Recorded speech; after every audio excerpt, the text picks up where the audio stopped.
Welcome to சேஷாத் வேவ். Hero அப்படின்னா இப்படிதான் இருக்கணும் அப்படிங்கிற இலக்கணத்தை உடைச்சவர் தான் Vijay Sethupathi.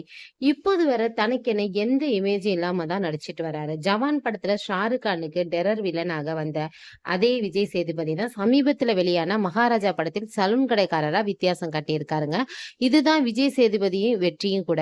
Hero, villain, cameo என எனக்கு கிடைக்கும் நல்ல வாய்ப்புகள்ல நடிச்சு வராரு. வளரும் நேரத்துல சூதுகவும் போன்ற கதை கொண்ட படத்துல எந்த நடிகரும் நடிக்க மாட்டாங்க. ஆனா விஜய் சேதுபதி நடிப்பாரு. கதாபாத்திரம் பிடிச்சிருக்கிறதா அப்படின்னு மட்டுமே அவர் பாக்குறாரு. சூப்பர் டீலக்ஸ் படத்துல திருநங்கையாவும் வந்து அதிர வச்சாரு. பீஸா, நடுவுல கொஞ்சம் பக்கத்த காணோம் போன்ற படங்கள் மூலம் ரசிகர்களிடம் பிரபலமானார் விஜய் சேதுபதி. அட, வித்தியாசமான கதைகளில் இயல்பாக நடிக்கிறாரே அப்படின்ற ஆச்சரியத்தை கொடுத்தாரு. இவருக்கென ரசிகர்களும் உருவானாங்க. இப்படி மட்டுமே நடிப்பேன் என கண்டிஷன் போடாம மனசுக்கு பிடிக்கிற கதாபாத்திரத்துல நடிச்சு வராரு.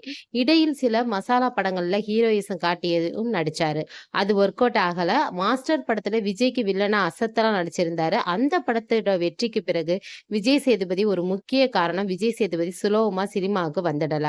பல இயக்குநர்களிடம் சென்று வாய்ப்பு கேட்டு அசிங்கப்பட்டு தான் பல சினிமா நிறுவனங்கள் இவரை நிராகரிச்சிருக்கு. சமீபத்தில் அவர் கலந்து கொண்ட பேட்டியில கமல் அவருக்கு முத்தம் கொடுக்கும் புகைப்படம் காட்டப்பட்டது.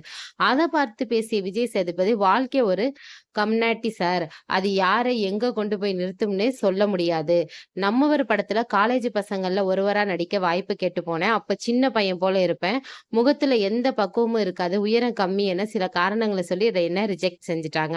ஆனா அதே கமல் சாருடன் விக்ரம் படத்துல நடிக்கும் வாய்ப்பு வந்துச்சு. அவரோட முத்தமும் கிடைச்சிச்சு என நெகிழ்ந்து பேசினார் விஜய் சேதுபதி. இந்த வீடியோ உங்களுக்கு பிடிச்சிருந்துச்சுன்னா லைக் பண்ணுங்க, ஷேர் பண்ணுங்க, மறந்துடாம சப்ஸ்கிரைப் பண்ணுங்க. பாய்.